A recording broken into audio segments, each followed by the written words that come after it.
G'day and welcome back to the Talking Leadership TV podcast series. Our guest today is Dr. Leah Omilion-Hodges. Leah is a professor in the School of Communication at Western Michigan University. Her research focuses on leadership and team communication within the larger context of organisational communication, which allows her to fuse her academic and industry experience. Leah has written 2 leader communication books, Leader Member Exchange and Organisational Communication, Facilitating a Healthy Work Environment and Communicating and Care Coordination for the Palliative Care Team, a handbook for building and maintaining optimal teams. The book she's currently writing is an open education resource that will be available worldwide without cost. In addition to her books, Leah's research has been featured in premier peer-reviewed journals including the Leadership Quarterly, Management Communication Quarterly, the International Journal of Business Communication, Business and Professional Communication Quarterly. And when she's not researching, writing, teaching or podcasting, you'll find Leah highly caffeinated, coaching youth sports and enjoying time with her family. I had a fantastic conversation with Leah. I hope you enjoy the podcast, but as always, enough from me, and I'll hand over to Leah.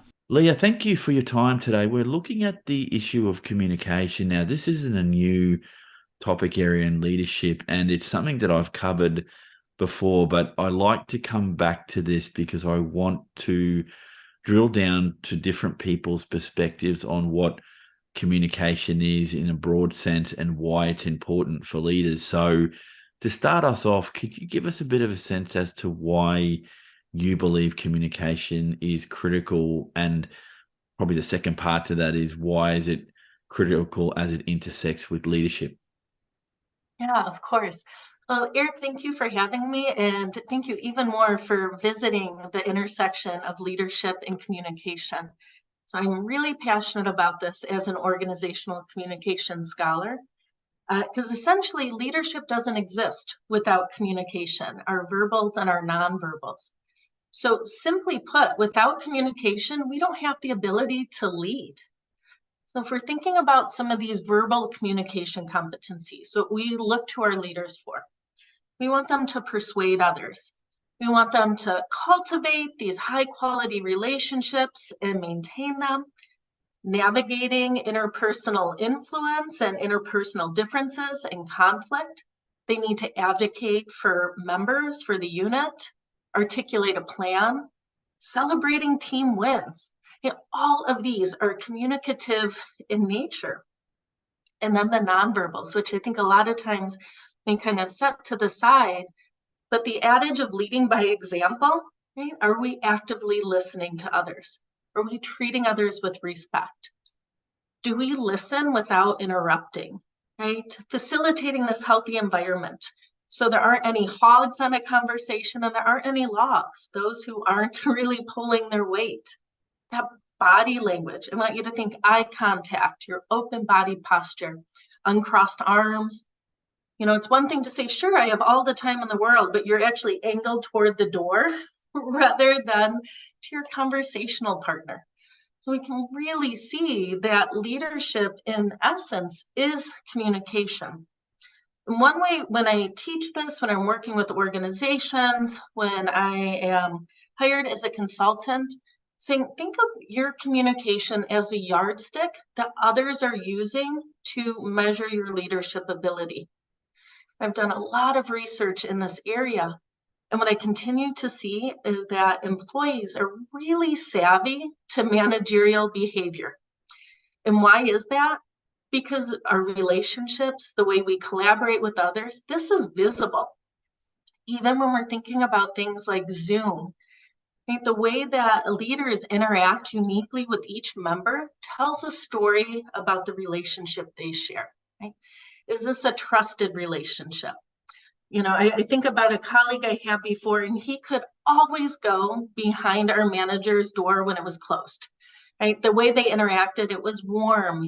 He always made her laugh.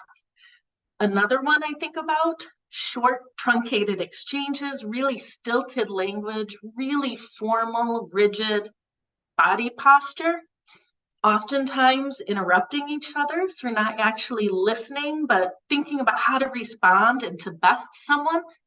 Again, all of this is communication. Actually, think about this from a very young age. I am one of 3, and at dinner time, we would have our plates, my brother and sister and myself, And I might say, oh gosh, why does Christine have to eat fewer carrots than I do? Or why does Ryan get more spaghetti? And my dad would always say the same thing, keep your eyes on your own plate. And it's still something he says. And while working, full time, I did my graduate degrees at night, which was a really neat way to understand organizational communication. But I kept thinking, Dad, no one's eyes are on their own plate. It really inspired my research trajectory, because essentially we might not say something about it, but because these communicative exchanges are so visible, we're always very aware of what everyone else has on their plate. Thank you for the scene setting there, Leah. I think it's important to go through all of those issues that you just raised. And one thing that strikes me as odd in the previous conversations that I've had about communication is that it should come up more and it doesn't. And I think why people don't talk about this enough, and this is just my perspective here, obviously, is that by and large, human beings being what we are, we believe we're okay at the communication game. So it's not something we need to think about more than anything else. And I think there's some baggage that comes with that. I think to assume that is potentially not great. And where this gets interesting for someone like me is communication as part of leadership is almost next level important, because if you can't persuade people, you can't influence people, you can't show them what the pathway to XYZ goal looks like, they're not going to get there. And so are you leading or are you doing something else? And at the core of what we do in a leadership process has to be an element of communication. Now, like you said, there's different forms of communication. I really liked the example of when you're talking to someone and their body is directed at the door and not at you. You pick up very quickly who those people are, and that has some nuances. So if you've had a crappy day, if you've had a busy week, if you've got family members you want to be with that might be unwell, you're not focused on the conversation, you're focused on getting out. And in some scenarios, the listener needs to pick up on this person could be under stress. Maybe I'll leave a conversation that might need their full attention to another time. So that idea about two-way interaction strikes me as important. Now, obviously, you've done research in this area. You have an affinity for why communication is important. I'll ask you this. You've probably met with lots of different leaders at different levels in different organizations, not necessarily for profit. Do they necessarily talk to you about the pitfalls around communication, or is it not something that people immediately gravitate to from your experience? Yes, thank you for that question. I think that, as you mentioned, for a lot of people, a lot of leaders, it's, well, of course I communicate, and this very dismissive, like, let's move that to the side, let's move on to the important stuff. But communication is leadership, so this is where we need to be, and that reaction is really revealing for me. Okay, we're starting at a certain point because you don't see this as being important. It gives me an idea of how their members, how their peers likely view them, and what those conversations might be like. And I've had a lot of people say, of course I communicate, everyone communicates. They say everyone talks, but not everyone communicates, right? And these are very different things. So, so to return to that, it does take some time to help others to recognize that communication is a vehicle for leadership and the byproduct of leadership. So we can look at the way that we communicate with others, the way that people come to us, right? Do we realize people speak up a lot? People offer really unique and innovative ideas. Or do we realize it's really quiet when we ask for suggestions? Because that might be an indicator that, oh, our team has been groomed. We tell them we want their ideas, but we know that that's just in talk. that we're not going to listen to them, that we might not pursue them, we're just going through the actions. So again, returning to communication as a way in which to enact leadership. Again, it can be a different sell based on how people value it and how they see the value of relationships. But at the end of the day, it's saying, if you want to be an effective leader, this is where we need to start. This is where we need to end. This is what the whole process is going to look like. And that answers a question about why leadership is important. And I fall into the category of the non-enlightened when it comes to retweaking what communication might mean. Very late in my professional career did I start understanding that even a slight error in judgment when you're communicating, when you might mean one thing in your head but it doesn't come out that way, you've got to think about your audience.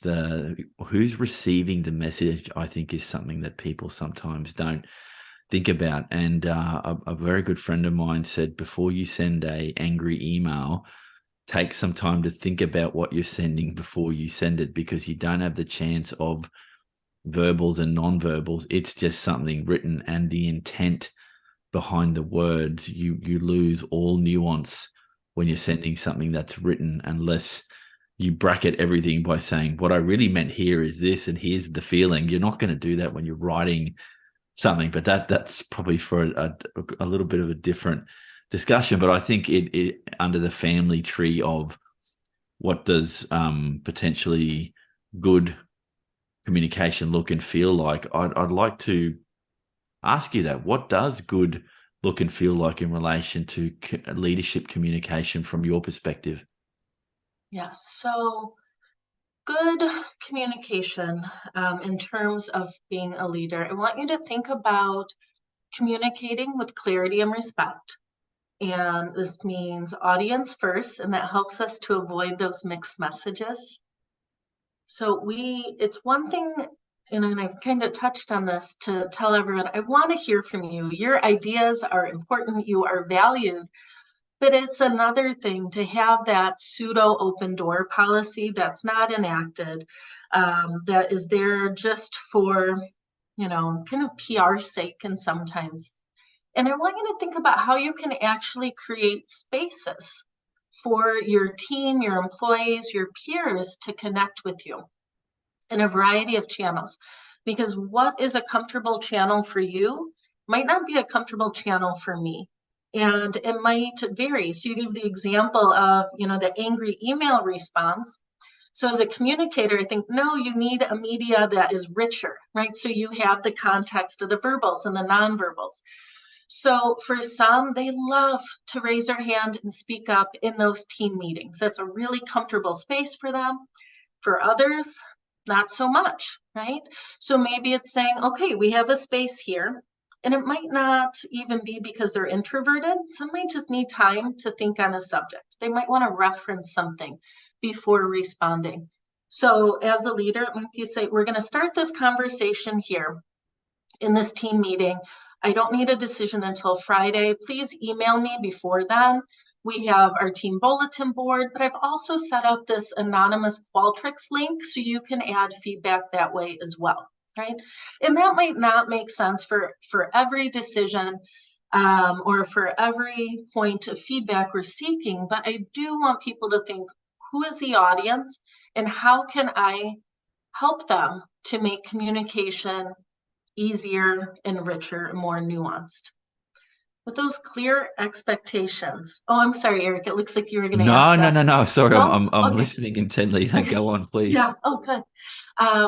Clear expectations. I think what I see a lot of times in misunderstandings in work groups is the leader has something in his or her or their mind, and they have the assumption that team members, of course, you have the same work ethic as me. I am using air quotes because work ethic is different for all of us.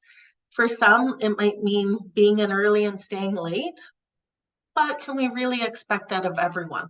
Or we can have that conversation and say, okay, at first your flexible hours, I was feeling a little concerned about it, but I see that you're really nailing it. You're doing all of these things. You're meeting all of these deadlines.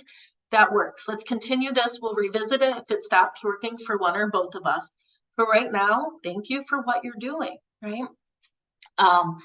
Another thing that I've seen a lot of in the last couple of years are individuals coming to me saying, my employees were remote. How do I know if they're working? Right? What do I do here? And recognizing that this is where hopefully we already have trust established, but we can say, hey, I'd like to hear from you. Our one-on-ones are going to be scheduled here. Or here are my open office hours. Please pop in once a week. Right? For all of us, this is going to look and feel a little different, but just being very clear about those expectations. And the other expectation, I think, that is glanced over or glossed over way too frequently is how we expect others to treat one another and to interact. So if we expect a warm environment where information should be shared, where we should feel free to dissent or offer alternatives, then we as the leader need to model that. I always think about the see it, say it policy. So when someone is when they're collaborating really well, when they are helping a teammate, when they're helping to, show someone how to do this project, praise that, right? Let people know this is awesome. This is what I want to see. Thank you for doing that. I think about weekly wins in a meeting, a team meeting, having everyone have the opportunity to share one win for the week, right? And when we praise the positive, the other hand, and it's not always as comfortable, but swiftly addressing the negative, it's easy to praise positive behavior. It might be less comfortable to say, hey, I see this has been happening. Let's have a conversation about it. But what happens then is if we expect it to go away on its own, or we hope that if we turn a blind eye, it will stop. What happens then is it sends the message to our team that, there are some things that we're not going to manage as the manager. There's some things, we might not do those hard things because it doesn't feel as easy. That can also let people know, oh, well, then maybe I can come in late as well. Or maybe I should withhold this information. Or maybe I don't need to treat others with respect because so-and-so isn't. We also then encourage siloing in our team. Where people are trying to protect themselves, or we're encouraging our team members to get together through back channels, whether it's in a cafeteria or another common space, to say, what is he or she are they doing, right? Because that question of fairness, it never quite goes away, right? We want to feel like we are being acknowledged for the good and that others are being, or ourselves, if we're doing something that isn't right, that boundary is important. And the last thing I'd say, what does it feel like? Respect. Respecting opinions, respecting ideas. Again, that same behavior for all, is organizational justice. If we're on the receiving end of unfair attention or extra flexibility, or if we feel someone else's, we need to make sense of this. And oftentimes, like I said, that is done in positions and places that aren't very good for the team. Right? And essentially airing our dirty laundry in the cafeteria, in an auditorium, in the entry space, places where we might not necessarily want to be doing that. Yeah, I have to agree. In fact, you helped me address what does bad look like, but I might ask you, in addressing that issue about what does bad look and feel like, I guess the opposite of everything you've just said is if you're not being treated fairly in terms of communication, if you're encouraging silos where conversations aren't being had in a productive way, but I don't think you can avoid siloing in organizations. I think it just happens through other issues, not necessarily poor communication, but I think that's part of it. And not talking with clarity or respecting the people that you're talking to is important. I think most people in the world of work, and often I'm told it's not about the level of experience, but I think some years in a job, you pick up when people aren't listening to you, or you pick up where people are, it's tokenistic interactions, and the boss is the boss and they're going to do what they're going to do anyway. So what's the point in talking? And that can often lead to very toxic workplaces, and that's a whole other subject area. But I can see where it goes wrong. I'm not necessarily wanting to catastrophize here, but it's more to say everything you've just said about what good looks and feels like. There's the mirror to that stuff is bad in workplaces too. And to be fair to any human being that's in a workplace, these things can go wrong. It's just part of the process of talking, and I don't for 1 second throw any bad will at leaders that don't do difficult conversations well, because they're difficult for a reason. One that springs to mind is when you have to let someone go from a role, or you're demoting somebody.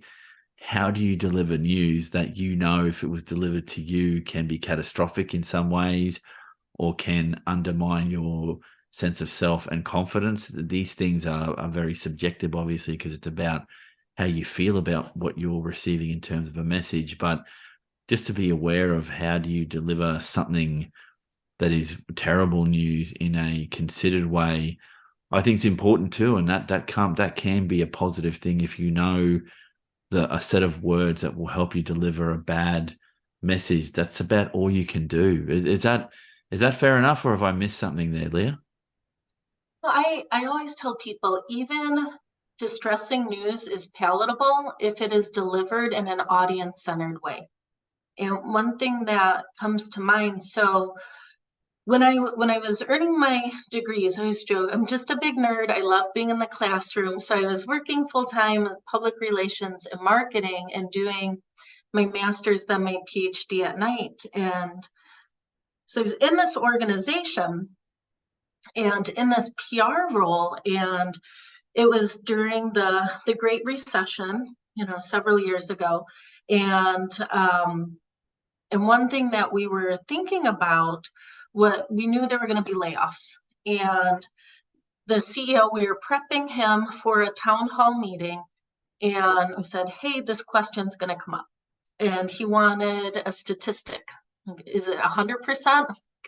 Well, I would think, with a strong degree, like 99.9%, I feel that someone is going to ask this question. Because in sister organizations all over the area, there were layoffs and layoffs and layoffs. And this was an opportunity. The whole organization was going to be together. Feel very certain this is going to happen. But of course, we can't guarantee that. So he dismisses it, and a few minutes into the town hall, of course, what is asked, are there going to be layoffs? And he says, nope, none. But we knew, yeah, I see your eyes, that's exactly, we knew there were going to be layoffs, right? This is something at a certain level, these conversations have been happening. And then, so nope, you're fine, no layoffs. A few days later, about 20% of the workforce was let go, right? And so this just shattered everything, organizational trust, right? Wanting to show up at work and to do your job. But what people then were asking, is it going to be me? Am I going to be able to keep my child in hockey, right? Am I going to be able to pay for ice time still? Am I going to have to cancel this vacation? So if we take that step back and say, hey, I know that this is going to be life-changing for a moment. This is not what any of us hoped, and this is with a really heavy heart that I have to deliver this. So again, audience-centered, and leaving space to listen, recognizing there aren't right or wrong responses, that for most people, they don't know how they're going to react in this situation, because for many, it hadn't happened, right? So knowing that it might be emotional, that it is likely going to be very uncomfortable, that someone might storm out, that someone might be in tears in the workplace. But again, if we're thinking about the audience, and if we are communicating in a timely way, hanging on to information that is going to be life-changing, not so good, right? Then it shows them, I don't trust you enough to give you this information, or you don't matter enough to have this information. I also think about my partner one time works for a really large national organization, multinational organization. And one time my mom had said, oh, hey, how is Brian's position? I heard about A, B, or C. I'm like, what are you talking about? She saw it on the news. And he had learned about this large change the next day from the work, right? So it is really fascinating to me how often organizations and their leaders overlook the communicative element to employees, right? And recognizing that that is incredibly disrespectful and incredibly damaging. Yeah, it's almost like the situations where you see leaders dealing with crisis situations and communications becomes the most important element of how are we dealing with the crisis. So in Australia, this is going back 10, 12 years ago, we had big bushfires and flood, sorry, in the state of Queensland where I live. And the then premier, who is not of the political party that's in power. No, I think she was in the same party that's in power now. I can't quite remember. I'm can't retrieve that from my brain at the moment. But anyway, she stepped up and was the leader for the moment. She did what was required to keep people safe and away from harm. And a big part of that was constant communication with the people in the state. And this is what we're doing to fix the problem. But before we get into recriminations or trying to understand whose fault it is, because people tend to go to whose fault is this in that kind of situation. She was very good in navigating through some of that in that moment. And so, the pressure of a crisis situation makes you step up. What you just outlined before with that CEO that said nothing to see here, and then a fifth of the workforce goes, that's poison for the people that stay there, because why would you trust this gentleman or this lady that said what they said in front of everyone and use the words, there will be no X, and then the next day or the next week or the next month, a fifth of your company is gone. I personally probably wouldn't have stayed in a place like that myself, and I'm sure some very talented people started looking for work almost immediately once that happened, which is not great. You touched on this, and I might see if you can give me another example. The cost of ineffective communication on Teams. You've mentioned that example before, but is there some quantifiable research evidence that says don't do communications and the outcome is going to look like this from your travels? Yeah, so the quantifiable, I'm thinking about literature on turnover costs. So there's a lot of literature that looks at the financial costs, and we know that that is frankly enormous in terms of letting people go, onboarding, looking at the contracts. But as a communication scholar, I'm more interested in the human cost of the relationships lost, of the information that is lost when good employees leave organizations. And of course, that is, what did we do last year when when we had this project or when this problem came up? But the relationships that individuals form across units and across teams and organizations, when they're spanning those boundaries, how do we place a cost on what is lost then? I think about when I worked in a large hospital setting I was in this organization for a long time, and it was really nice because then if we had a question about needing something approved, I was on an emergency preparedness team. So I could quick pick up the phone and Pam would answer right away and approve it, and we could go to print. And otherwise there is a long process for approval. So it would have taken a couple weeks rather than literally 2 minutes on the phone. So I want to think about things like that, the cost when we have poor communication from a leader in an organization. I also want us to think about working in an environment that lacks psychological safety. It can be overlooking an error, not owning it, because we know that retribution is going to be really, really scary to deal with. Also, we're not likely to speak up and share alternatives. We're not likely to dissent, which means we're setting our team up possibly for groupthink. Also, if we are keeping our head down, we're staying at our desk, we are tamping down on our ability to capitalize on our shared talent, right? And that shared talent of the team and what we can do as a collective rather than this collection of individuals. And another thing I've been thinking a lot about, and I'm interested in conducting research in this regard, is ineffective communication, leader communication, and a link between the quiet quitting phenomenon that is really in conversations all over today. So that quiet quitting, the doing the bare minimum, and withholding anything else, whether history has shown us we're not valued or that we're not a trusted member of the team. But it also means not pitching in, not necessarily helping, not innovating. And I would think that a lot of this, if we have that leader that doesn't look at the value and the power of their communication, and I think the responsibilities of that formal leader as kind of the lead communicator, then I imagine we're going to have a lot more quiet quitters on teams like that.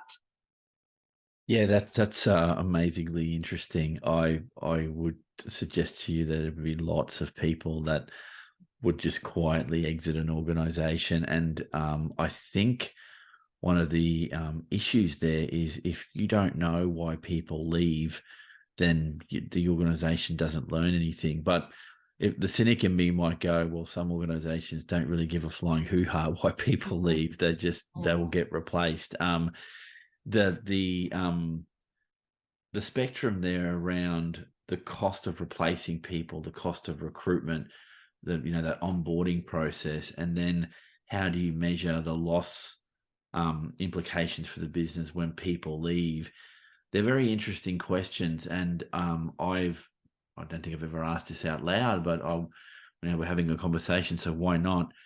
Can you develop a monetary metric for when you lose those relationships and the things you were talking about before, and the human element in the business outside of the turnover and the onboarding costs? And it's often not discussed, and I think part of it is people don't see some of what we're talking about as the most difficult parts of running a business. They call it the soft skills area. It's not given due respect. Now, I'm not saying everyone looks at it that way, but that phenomenon I think still exists, and trying to bridge that divide is a little difficult. I don't subscribe for a second that it's a soft skill to deal with human beings, because it's kind of the core of what leadership is. If you can't deal with other human beings, you're doing something, but I don't think it's necessarily leadership. And what I'd like to do, if you're open for this, Leah, is at the end of this podcast, which we're heading to now, I want to help build colleagues and those that are listening, leadership toolkit, for want of a better word. And so asking you then, what are your key tips for better communication if I want to add some firepower to my leadership toolkit? So what would you suggest? Yes. So thank you for that question. And as you know, communication is often dismissed as a soft skill. And I think part of it is it's hard. It's harder than it seems like it should be. And it takes a lot of practice. And I just think of a parenting expert. So I promise I'll come back to the question, but she says it's hard because it's hard, not because you're doing it wrong. And that's something that I truly believe about effective communication and being mindful of your communication. So with that, when I was preparing and thinking about this question, I think there are three key things. So I want us to look at listening. I want to think about a communication audit, and then avoiding powerless language. So starting with starting with listening rather, it might seem counterintuitive because when we think about communicating, we're often thinking about generating, about outward, about being the one who is leading either with our verbals or nonverbals. But we learn so much from listening. And when we literally hear and see what is going on, not what we think is going on or what we hope is going on.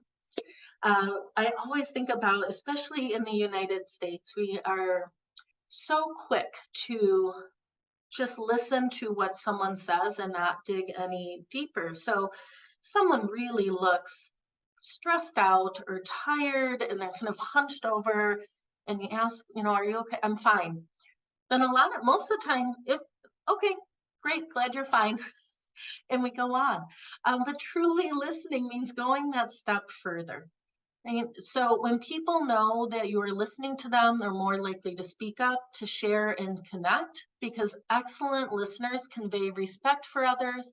And this respect, it often leads to trust, right? So how do we listen well? I want you to think about active listening. So of course, this is eye contact, and that also means avoiding looking at our watch, our phone, our email, the door. Focus. So you are not thinking, what am I going to have for lunch today?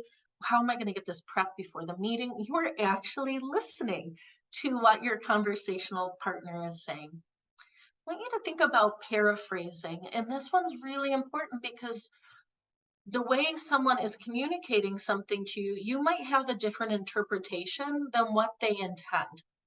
So this is an opportunity to verify that you're on the same page. You need to think about asking questions as a way to learn more or to demonstrate that you're listening. And again, that open body language, that attentive language, and we've talked about the eye contact, but have the shoulders facing the person. Avoid being crossed, avoid being angled to the door, whatever you want to be, what you're thinking about doing next, and seeking to understand before pushing to be understood. So that was the first one, the active listening. My second communication tip, and this is one for all of us, you don't need to be in a titled leadership position, communication audit.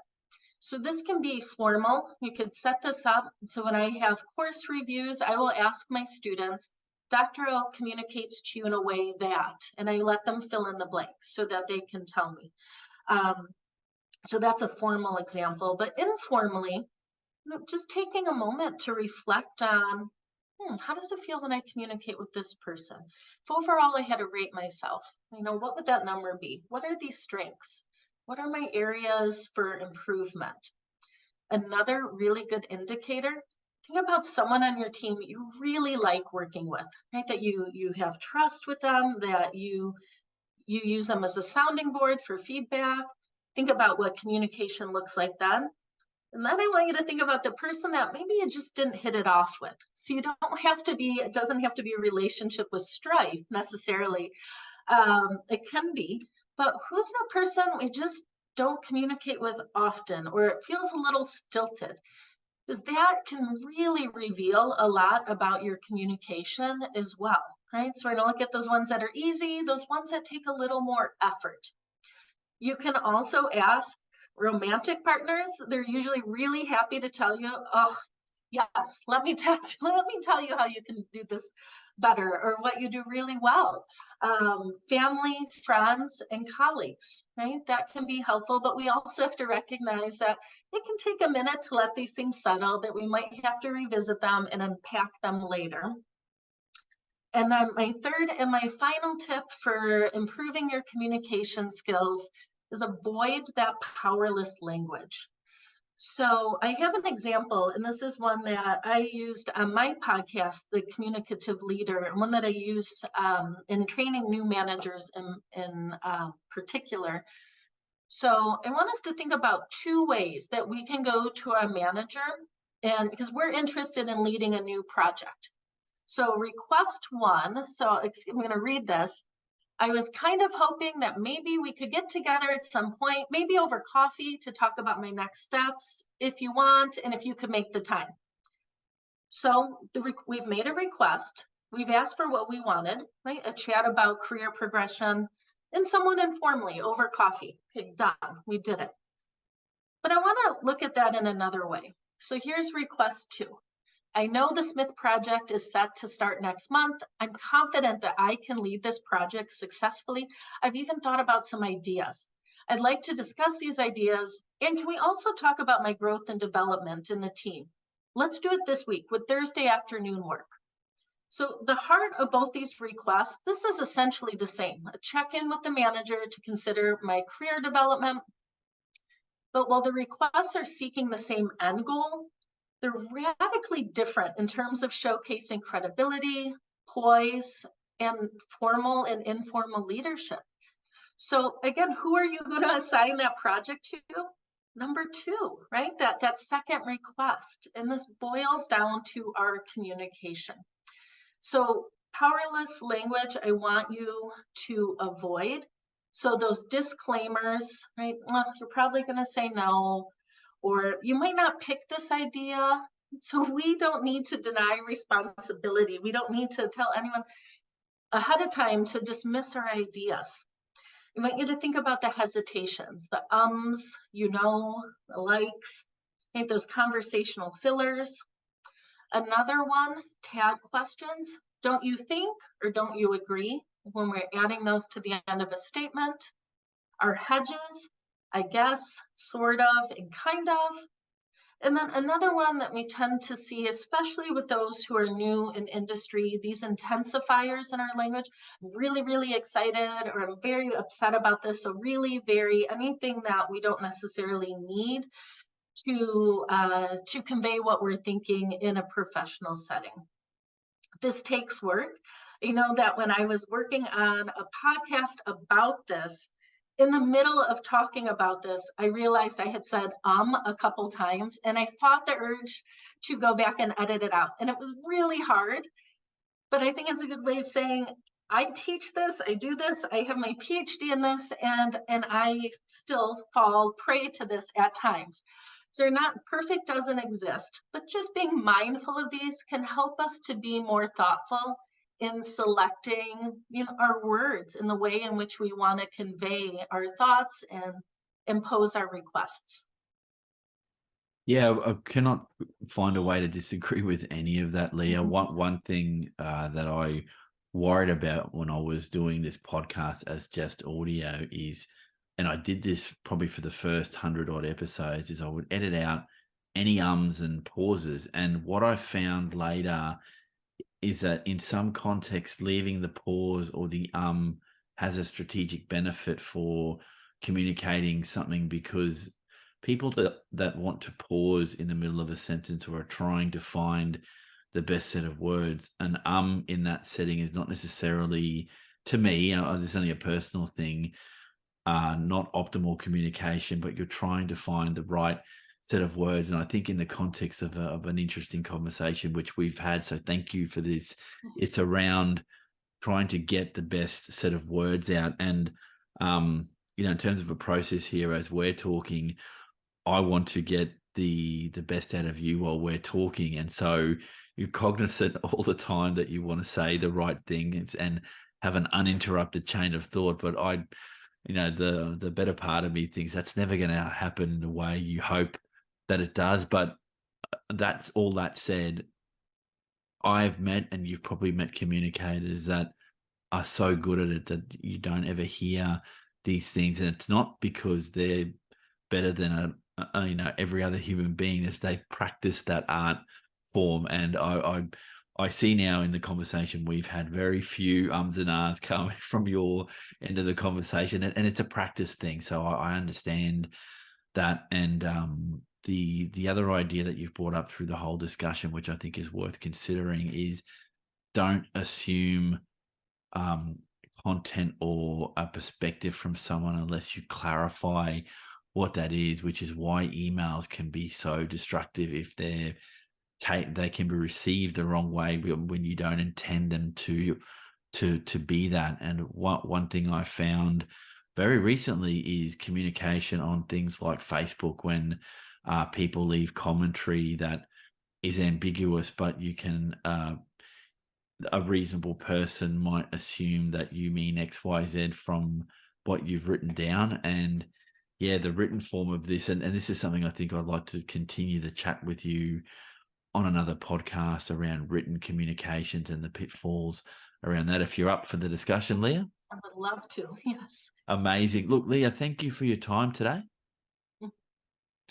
Yes, it has been a pleasure. And I love that. I want to leave your listeners with that idea that you brought up, that communication is practice.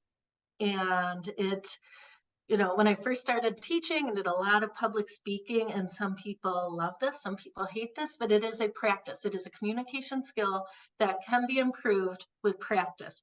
And the same with avoiding powerless language and taking an audience-centered approach and being an active listener. Doesn't happen overnight. And again, the perfect doesn't exist, but if we continue to practice, it feels less like an act, and it just becomes the way in which we interact with others.